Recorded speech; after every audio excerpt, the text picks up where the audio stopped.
हमारे YouTube channel एकता समाचार को सब्सक्राइब कीजिए, शेयर कीजिए, बेल के बटन को दबाएं और हमारी नई नई खबरें देखें। धन्यवाद। आज हम खड़े हैं डूंगरपुर जिले के आसपुर विधानसभा। उस विधानसभा में हमारे बीच है राकेश जी, जो एक समाज सेवी है, धर्म प्रेमी है, सर्व समाज को साथ लेके चलने वाले और अपने क्षेत्र में एक बहुत अच्छी मिसाल कायम की है इन्होंने। हम आपके इस एकता समाचार के माध्यम से हम आपको रूबरू करवाएंगे। आइए हम आपको ले चलते हैं आसपुर विधानसभा। सर, आपका परिचय बताइए। सबसे पहले एकता समाचार को हार्दिक बधाई, शुभकामना। आप यहाँ कहारी और आसपुर विधानसभा में बधाने पर स्वागत करता हूँ। साथ ही मेरा नाम राकेश कुमार रोत है। मैं वर्तमान सरपंच के पद पर हूँ कहारी में, और कॉलेज चुनाव से ही 2001 से मैं इस कांग्रेस पार्टी की विचारधारा के साथ में जुड़ा हूँ। 2005 में पहली बार मैं इसी ग्राम पंचायत से वार्ड पंच का चुनाव लड़ा और अच्छे वोटों से मुझे जीत मिली। 2005 में जब बीजेपी भारतीय जनता पार्टी की सरकार थी और हमारे यहाँ इस क्षेत्र में उपचुनाव हुए, उस उपचुनाव में बढ़ चढ़ के हिस्सा लिया। हमारे क्षेत्र के लोगों के साथ में तन मन के साथ में काम किया और हमारे यहाँ से सम्माननीय पूजीलाल जी परमार साहब को उपचुनाव में पूरी सरकार यहाँ लगी हुई थी। इस कहारी में भी मंत्री लगे हुए थे, इसके बावजूद भी भारी वोटों से पूजीलाल जी को यहाँ से एमएलए बनाए उपचुनाव में। 2010 में यहाँ मेरी धर्मपत्नी दुर्गा देवी रोत को कहारी ग्राम पंचायत सरपंच बनाया और 2015 से मैं लगातार सरपंच के पद पे कार्यरत हूँ। और अभी 20 से जो कार्यकाल चल रहा है उसमें भी मुझे वापस इस जनता की सेवा करने का मौका मिला। मैं अभी वर्तमान में सरपंच के पद पर हूँ। आसपुर विधानसभा एक बहुत बड़ी विधानसभा है। यहाँ 36 कौम के लोग यहाँ निवासरत हैं और सभी जाति एक दूसरे के मेल मिलाप से यहाँ भाईचारे प्रेम से रहते हैं। यहाँ सबसे पहले आसपुर विधानसभा में 55% एसटी लोग निवासरत हैं। इसके बाद में 45% जनरल हैं।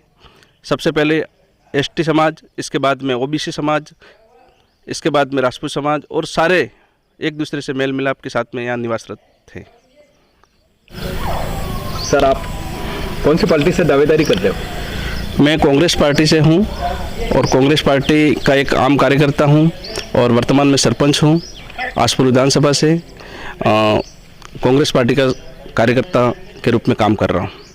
सर बताइए, आपको अगर टिकट मिलता है तो सर्वप्रथम आसपुर विधानसभा में आपका पहला मुद्दा क्या रहेगा?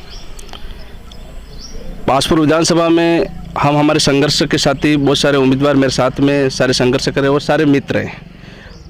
टिकट किसको मिले ये हाईकमान का फैसला है। हमारा धरातल पे काम करने का है। हम कार्यकर्ता के रूप में काम कर रहे हैं और शुरू से काम कर रहे हैं। सर, आपका आसपुर विधानसभा पड़ता है जो डूंगरपुर जिले में आता है, तो बताइए आपके यहाँ से उम्मीदवारी कौन कौन जता रहा? मैं अभी वर्तमान में सरपंच हूँ। मैं उस पार्टी के साथ में जुड़ा हुआ हूँ, आम कार्यकर्ता हूँ।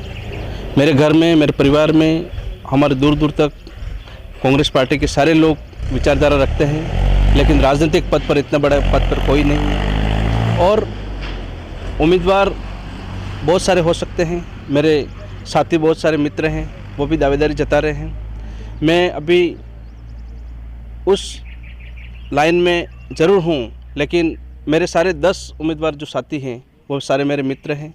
टिकट किसी को भी मिले, मैं कंधे से कंधा मिलाकर मैं राकेश रोत दावा करता हूँ कि हाईकमान किसी को भी टिकट दे, लेकिन जब भी टिकट की घोषणा होगी मैं उन उम्मीदवारों के साथ में कंधे से कंधा मिलाकर सहयोग करूँगा। दावेदारी जताने का सबको अधिकार है, क्योंकि हम कांग्रेस पार्टी में हैं और कांग्रेस पार्टी उस गरीब व्यक्ति के साथ में जुड़ी है, लोगों के दिलों में रहती है। और कांग्रेस हमारी माँ जैसी पार्टी है और माँ के पास में मांगने का अधिकार सबको है। तो हम भी मांग तो कर रहे हैं, लेकिन हाईकमान का जो भी फैसला आएगा। और मेरे जो भी मित्र दावेदारी कर रहे हैं उनसे भी मैं अपील करना चाहता हूँ कि मैं कंधे से कंधा मिलाकर हाईकमान जो भी फैसला करेगा उसके साथ में मैं आपसे भी निवेदन करता हूँ कांग्रेस पार्टी का अधिक से अधिक प्रचार करें और 100वीं बार राजस्थान में गहलोत सरकार बन रही है, आप जुड़ जाइए और आम लोगों के हित का काम करिए। धन्यवाद। राकेश जी, अगर कांग्रेस पार्टी आपको टिकट देती है तो आप किसानों के लिए क्या करोगे? मैं सबसे पहले राजस्थान के यशस्वी मुख्यमंत्री परम सम्मान्य अशोक जी गहलोत साहब को बहुत बहुत धन्यवाद देता हूँ कि वाकई सब लोग कहते हैं जननायक, और जननायक ने हमारे इस क्षेत्र में हमारे पास में 10 साल से कांग्रेस का विधायक नहीं है, और विधायक नहीं होने के बावजूद भी इस आसपुर विधानसभा को कहीं योजना से अछूता नहीं रखा है। माननीय गहलोत साहब ने हर योजना आसपुर विधानसभा में दी है। अभी माननीय मुख्यमंत्री जी आसपुर विधानसभा के टोकवासा में आए थे, यहाँ महाविद्यालय खुलवाया, देवापुरी महाराज की 4 करोड़ की यहाँ घोषणा करके गए, स्वयं कमलाबा के पास में एक हाई लेवल का पुल की घोषणा करके गए, बेणेश्वर में 132 करोड़ की घोषणा की, 100 करोड़ के विकास के लिए 100 करोड़ की घोषणा की। बहुत सारी योजनाएं ऐसी है। रही बात किसानों की, यहाँ धौलपुरा के पास में बहुत बड़ा एनीकट बन रहा है, देवसोनाथ में एनीकट अभी सेंशन हो गया है, रत्नावाड़ा में एनीकट सेंशन हो गया है। हमारे पास में आसपुर विधानसभा में बड़ी ज़मीन नहीं है, पर छोटे छोटे एनीकट, छोटे छोटे बांध बनाकर इस क्षेत्र को सिंचित किया जाए तो बहुत बढ़िया है, और राजस्थान के मुख्यमंत्री ये सारा ये काम कर रहे हैं। साथ ही अभी आप सबको पता है कि एक गरीब व्यक्ति को मुख्य धारा में लाने के लिए राजस्थान के यशस्वी मुख्यमंत्री साहब ने गारंटी योजना लागू की, महंगाई राहत कैंप चलाए। उस महंगाई राहत में आम लोग को कितनी राहत हुई है, मैं आसपुर विधानसभा में 34 पंचायतें दोवड़ा की है, 31 पंचायतें आसपुर की और 31 पंचायतें साबला की है। उन सभी महंगाई राहत कैंप में लगभग मैं गया हूँ, और मुझे पता है कि उस गरीब के मुंह पर कितनी खुशियाँ मुझे पता है, क्योंकि हर गरीब व्यक्ति अशोक गहलोत साहब की जय जयकार कह रहा है। इनके अब 1150 गैस सिलेंडर 500 रुपये में मिल रहा है, तो कितनी खुशी की बात है ये। वो पैसा बचेगा तो वो पैसा कहीं न कहीं उनके गरीब लोगों के शिक्षा में लगाएंगे, बच्चे पढ़ाएंगे, पेन कॉपियाँ लाएंगे, और कहीं न कहीं इनके बच्चे आगे बढ़ेंगे। आज स्मार्टफोन दे रहे हैं, कितनी बड़ी उपलब्धि है, बहुत बड़ी। इस आज़ाद भारत में इतने वर्षों के बाद में इस स्मार्टफोन गरीब लोगों के हाथ में जाएगा तो सरकार से जुड़ेंगे, ऑनलाइन पढ़ाई होगी, ऑनलाइन योजनाओं के बारे में प्रचार होगा, तो बहुत बड़ी खुशी अभी लहर है कि हर व्यक्ति गहलोत साहब की जय जयकार कह रहा है, कांग्रेस पार्टी की जय जयकार कह रहा है कि जैसे ही फ़ोन आएंगे तो एक पूरा माहौल तो अभी से बन रहा है। आज 15 अगस्त पे मुख्यमंत्री फूड स्कीम के तहत पैकेट दे रहे हैं, 370 रुपये के आसपास ये पैकेट मिल रहा है, तो सीधा फ़ायदा है। जैसे तेल मिलेगा, दाल मिलेगी, शक्कर मिलेगी, गरम मसाला मिलेंगे, ये सारा सामान मिल रहा है। तो गरीब लोगों को मुख्य धारा में लाने के लिए राजस्थान के यशस्वी मुख्यमंत्री और कांग्रेस पार्टी लगातार तत्पर है। आज लाइट का बिल, बिजली का बिल 0 आ रहा है, तो कितनी खुशी की बात है। हमारे पास में छोटी छोटी खेती है, जब बिल आता था तो करंट वायर में नहीं आता था, बिलों में आ जाता था, ऐसा हमें महसूस होता। जैसे हमारे यहाँ के काश्तकार, मैं सरपंच हूँ, जानता हूँ आम लोगों की क्या प्रॉब्लम है, आम लोग कैसे जीवन यापन करते हैं, मुझे ज़्यादा जानकारी है, क्योंकि 100 रुपये 10 रुपये के लिए लोग रुक जाते हैं। बच्चों के 100 रुपये फीस नहीं भर पाते, 100 रुपये पेन कॉपी के नहीं दे सकते। ऐसी कंडीशन में राजस्थान के मुख्यमंत्री ने नरेगा में भी 25 दिन बढ़ा दिए, और बिजली का बिल जैसे यहाँ मजदूरी करके 2,000 रुपये पेमेंट जब मिलता था, और लाइट का बिल जब जमा हो जाता 2,000 रुपये जमा हो जाते थे, तो आज बिजली का बिल 100 यूनिट माफ़ हो गया है, और 2 महीने का 200 यूनिट हो गया, तो बिजली का बिल 0। इसके बाद में छोटी बड़ी हमारे पास खेती है, 3 फेस कनेक्शन है, उसका भी बिल 0।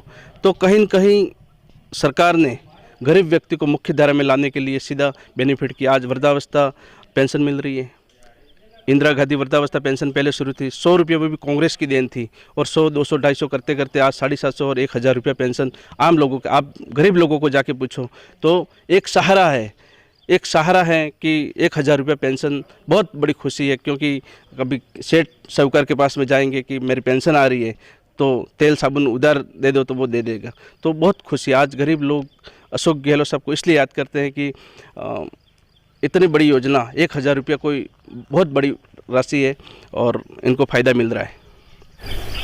सर बताइए, आपके क्षेत्र के लोग बाहर प्लान करते हैं, अहमदाबाद, इंदौर, बॉम्बे, तो बताइए आप विधानसभा में जाओगे, आपको अगर टिकट मिलता है तो विधानसभा में आप जाओगे तो आपका पहला मुद्दा क्या रहेगा? विधानसभा में जाएंगे तो पहला मुद्दा रहेगा, अब विधानसभा पे हम तैयारी कर रहे हैं आम कार्यकर्ता की तरफ से, और मेरे साथ में मेरे संघर्ष के साथी 10 उम्मीदवार भी हो सकते हैं, सब हम मित्र हैं और किसी को भी टिकट मिलेगी। हमारी चर्चा वही होती है कि इस क्षेत्र में क्या समस्या, सबसे बड़ी समस्या बेरोजगारी की समस्या है। आज हमारे लोकप्रिय नेता, लोगों के दिलों में रहने वाले राहुल गांधी जी कश्मीर से कन्याकुमारी तक पैदल यात्रा कर रहे हैं, भारत जोड़ने का काम कर रहे हैं। यहाँ के लोगों की क्या समस्या है, तो सबसे बड़ी समस्या बेरोजगारी की समस्या है। इस आसपुर विधानसभा में बेरोजगारी की समस्या है। बेरोजगारी समस्या बहुत बड़ी समस्या है और हम गुजरात के टच में हैं। यहाँ के अधिकतर लोग पढ़े लिखे लड़के भी 12वीं और कॉलेज करने के बाद भी हमारे पास में क्या टेक्निकल शिक्षा नहीं है। टेक्निकल शिक्षा नहीं होने से आसपुर और गुजरात का संबंध अच्छा है, तो यहाँ से लोग मजदूरी करने के लिए गुजरात भी जाते हैं, सूरत भी जाते हैं और इंदौर भी जाते हैं। तो यहाँ पर उद्योग धंधे, कल कारखाने, टूरिज्म ऐसे कोई बड़े हो जाए तो यहाँ के लोगों को नौकरी मिल सकती है। यहाँ के लोग आज टेक्निकल शिक्षा नहीं होने से, जैसे कोई व्यक्ति नरेगा में काम कर रहा है तो इसका बेटा अगर सरकारी जॉब नहीं करता है तो वापस वही नरेगा में काम करता है, तो अब इनको उस लाइन में लाना पड़ेगा कि टूरिज्म है, कोई भी काम करे पर उस प्राइवेट कंपनियों में भी काम करे पर अच्छा काम करे, ऐसी टेक्निकल शिक्षा हो, तो ये कोशिश हम करेंगे। सर आपका ये जनजाति क्षेत्र है, जनजाति क्षेत्र के बारे में आप बताइए, कौन कौन सी पार्टी यहाँ पे निवास करती है?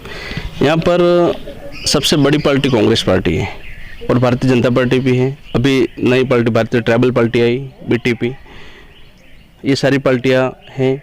सबसे बड़ी दो ही पार्टियाँ, और अगले कार्यकाल 2018 में ये नई पार्टी आई बीटीपी। अब बीटीपी आने से इस क्षेत्र के लोगों का, हर व्यक्ति को अधिकार है किसी भी पार्टी में अपने विचारधारा रख सकता है, लेकिन मैं आपके चैनल के माध्यम से मैं बीटीपी के साथियों से भी कहना चाहता हूँ कि मैं आदिवासी हूँ, मुझे गर्व है, लेकिन जिस परिवार में अगर अनुशासन नहीं है, जिस पार्टी में अगर अनुशासन नहीं है, तो इसका खामियाजा एक पीढ़ी को भुगतना पड़ता है। आज आप सबने देखा कि मुझे कभी दुख होता है कि मैं आदिवासी हूँ, लेकिन जब रोड पे निकलता हूँ तो पत्थरबाजी होती है। हमारा समाज, हमारे बाप दादा भी किसी न किसी पार्टी में थे, कांग्रेस पार्टी में थे, चाहे बीजेपी में थे, लेकिन एक अनुशासन के साथ में आगे बढ़े। हमारे ईस्ट बेल्ट में बहुत अच्छे पढ़ाई के मामले में 2014-15 तक बहुत अच्छा रफ्तार चली। इसके बाद में अभी आप सब देख रहे हो कि जिस युवा की पढ़ने की उम्र होती है, उस उम्र में हाथ में लठ पकड़वा दिए। आज विश्व आदिवासी दिवस है, विश्व आदिवासी दिवस के दिन हाथ में लठ, हथियार, तो ये आदिवासी समाज कौन सी दिशा में जा रहा है? मैं उन सभी नेताओं से कहना चाहता हूँ कि पार्टी विचारधारा हर व्यक्ति को करनी चाहिए और करो। आपको स्वागत है, आपकी बीटीपी बनाओ, दूसरी कोई भी पार्टी बनाओ, लेकिन आदिवासी समाज को अनुशासन सिखाना पड़ेगा। आदिवासी समाज अपने हक अधिकार के लिए लड़ो, लेकिन उस समाज को अगर अनुशासन नहीं सिखाएंगे तो आने वाली पीढ़ी कहाँ जाएगी? मैं कभी कभार दुख भी होता है। आज रात को डूंगरपुर से आते हैं, इस क्षेत्र में घूमते, पत्थरबाजी होती है। ये पत्थर मारने वाले कौन है? अब ये लोग कह रहे हैं कि पत्थर ये तो बड़ी बड़ी पार्टियाँ करवाती है, लेकिन इन युवाओं को पता थोड़ी है कि हाथ में लठ पकड़ा दिए विश्व आदिवासी दिवस के दिन, लठ हथियार लेके, तो किसको नुकसान है? समाज को नुकसान है, इन आने वाली पीढ़ी को नुकसान है। तो मैं इन सभी से कहना चाहता हूँ कि आप जहाँ भी आपकी सभा होती हो, चाहे बीटीपी की हो, चाहे किसी भी पार्टी की हो, इन युवा लड़कों को आप समझाओ, शिक्षा की ओर मोड़ने की ज़रूरत है। आज युवा दिशाहीन होने जा रहा है। आप बड़े नेता एक राजनीतिक स्वार्थ के खातिर इन युवा को भड़का रहे हैं। बारी बारी से सबको मौका मिलेगा, राजनीति में आप सबको हक अधिकार मिलेगा। आप एक राजनीतिक स्वार्थ के खातिर इन युवा को भविष्य बर्बाद कर रहे हो। तो मैं आप के चैनल के माध्यम से ये कहना चाहता हूँ कि सभी युवाओं से आग्रह करना चाहता हूँ कि सुबह का बुला शाम को घर आ जाए तो वो बुला नहीं कहलाता है। और आइए, कांग्रेस पार्टी एक विचारधारा है और कांग्रेस पार्टी के साथ में जुड़ी है। भारतीय जनता पार्टी इन गरीब लोगों का भला नहीं कर सकती है। तो आप आइए, कांग्रेस पार्टी राहुल गांधी जी की एक विचारधारा है, राहुल गांधी जी के साथ में जुड़िए और वापस उस शिक्षा के क्षेत्र में आगे बढ़िए, ये निवेदन करना चाहता हूँ। सर, आपके आसपुर विधानसभा में एक बहुत बड़ा तीर्थ स्थान है बेणेश्वर धाम जी। उस बेणेश्वर धाम के बारे में बताइए। बेणेश्वर धाम आदिवासियों का कुंभ है, त्रिवेणी संगम है और पूरे विश्व का, मेरा जहाँ तक नॉलेज है, पूरे विश्व का यह केंद्र बिंदु है। और उस बेणेश्वर धाम के विकास के लिए हमारे राजस्थान के यशस्वी मुख्यमंत्री माननीय गहलोत साहब लगे हुए हैं। 132 करोड़ का हाई लेवल का ब्रिज बन रहा है। हमारे माननीय नेता राहुल गांधी जी ने के कर कमलों द्वारा इनका शिलान्यास किया गया था और ये पुल का काम अभी चल रहा है। बेणेश्वर विकास के लिए 100 करोड़ रुपये दिए हैं और पूरे बेणेश्वर में जो भी विकास किया कांग्रेस पार्टी की देन है और कांग्रेस पार्टी उस पर लगी हुई है। राजस्थान के यशस्वी मुख्यमंत्री द्वारा ये, जैसे मैं एक मामूली सरपंच हूँ, कांग्रेस पार्टी का आम कार्यकर्ता हूँ, पर एक एक ग्राम पंचायत में, एक एक एरिया में क्या समस्या है यहाँ के कार्यकर्ताओं को, जैसे जब भी जन सुनवाई हो, हमने यहाँ से एक कागज़ पे भी लिख के दिया था। हमारे यहाँ पर काम हुए हैं। दोबड़ा में जब तहसील नहीं थी तो तहसील खुली, गहलोत साहब ने तहसील दी। हमारे यहाँ ये डोलवर से जो रोड जा रहा है डोजा, यह रोड काफ़ी समय से रोड नहीं था और आवागमन बहुत ज़्यादा था। हमने यहाँ मांग की और ये बहुत बड़ा रोड डोजा तक, आप देख रहे हो, ये रोड सेंशन हुआ। हमारे यहाँ लाइट की समस्या रहती थी, आए दिन हमारे दोबड़ा से बहुत दूर पड़ता था। तो यहाँ कहारी में एक पावर हाउस GSS की घोषणा की और इसका भी काम चल रहा है। इसके बाद में अभी CM साहब टोकवा से आए थे महंगाई राहत कैंप में, वहाँ देवापुरी की महाराज की जो धोनी, उससे 4 करोड़ रुपये सोम कमलाबा के नीचे एक हाई लेवल का पुल जो लोगों के सलुम्बर जाने के लिए एकदम सीधा पड़ेगा, तो यह पुल की घोषणा की, कॉलेज की घोषणा करके गए। बहुत सारी, अभी कल के अखबार में और देखो, निठव गामड़ी में CSC और आसपुर में भी CSC की घोषणा पहले से है, पर उसका संख्या बढ़ा दी बेड़ों की। तो इस तरह से बहुत सारी, हमारे पास में ना MLA है 10 साल से कांग्रेस का, इसके बावजूद भी यहाँ कोई कमी नहीं छोड़ी है। और हमारे एक अभिभावक की तरह अशोक गहलोत जी हमारे शाहपुर विधानसभा में और पूरे राजस्थान में काम कर रहे हैं। आपके क्षेत्र में पेयजल के लिए क्या प्रयास हो रहा है? यहाँ पेयजल के लिए इस क्षेत्र में हमारे जो भाग है, दोबड़ा का कोलखंडा और ये वाले भाग में फ्लोराइड की मात्रा थोड़ी ज़्यादा है पानी की। जल जीवन मिशन का बहुत काम चल रहा है, लगभग हर पंचायतों में टंकियों का काम चल रहा है। इसमें राजस्थान सरकार और भारत सरकार के दोनों की हिस्से राशि है और राजस्थान सरकार इसमें आगे होकर काम कर रही है। बहुत अच्छा काम चल रहा है और मेरा जहाँ तक मानना है, लगभग साल भर के अंदर अंदर हर एरिया में पानी जाएगा और यहाँ फ्लोराइड की मात्रा, फ्लोराइड मुक्त पानी यहाँ मिलेगा और लोग काफ़ी खुश हैं कि हर घर नल योजना जाएगी तो कहीं न कहीं बीमारियाँ भी कटेगी, शुद्ध पानी मिलेगा और सोम कमलाबा से जो पानी आ रहा है उससे हमें काफ़ी सुविधा होगी। और इस क्षेत्र में अभी 2 साल से बारिश नहीं हो रही है, तो बारिश नहीं हो रही है तो जैसे अभी हमारे जल संसाधन मंत्री मालवीय जी ने देवसोमनाथ में एनीकट दिया है, रत्नावाड़ा में एनीकट दिया है, यह 2 बड़े एनीकट बन जाएंगे। अभी जापादरा में एनीकट और बन रहा है, तो इन एनीकटों से इस क्षेत्र का जल स्तर बहुत ऊपर होगा और यहाँ के काश्तकार का पानी अच्छा मिल पाएगा और अच्छी खेती कर पाएंगे।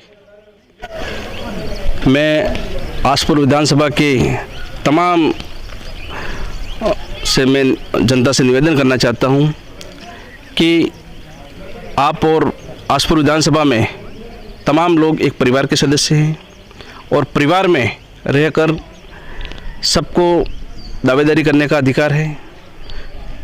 हम 8-10 संघर्ष के साथी हैं, हम साथ में रहते हैं। टिकट हमारे 10 में से किसी को भी मिले, पर आपके चैनल के माध्यम से मैं ये दावा करता हूँ कि मैं दावेदारी तो ज़रूर कर रहा हूँ, लेकिन टिकट जिसको भी मिलेगी, ये राकेश राउत उनके साथ में खड़ा रहकर कांग्रेस पार्टी को जिताने का काम करेगा। और मैं तमाम उन साथियों से भी निवेदन करना चाहता हूँ कि सुबह से बुला, पहले भी बोला है, सुबह से बुला शाम को घर आ जाता, बुला नहीं कहलाता है।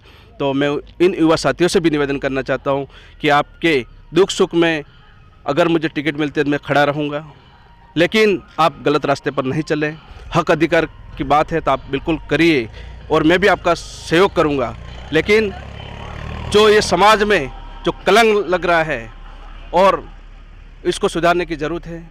आइए अपन सब मिलकर शिक्षा की ओर मुड़ें और नई दिशा की ओर जाएं और राहुल गांधी जी की जो एक विचारधारा है कांग्रेस पार्टी, उस विचारधारा के साथ में जुड़े, यही अपील करना चाहता हूँ। धन्यवाद बहुत बहुत। साथ ही मैं कहना चाहता हूँ कि अभी आप सब ने देखा होगा और मानगढ़ धाम पे जो ऐतिहासिक सभा हुई, हमारे राहुल गांधी जी की सांसद सदस्यता रद्द हो गई थी और रद्द होने के बाद में ये पहली सभा हुई थी, एक ऐतिहासिक सभा हुई।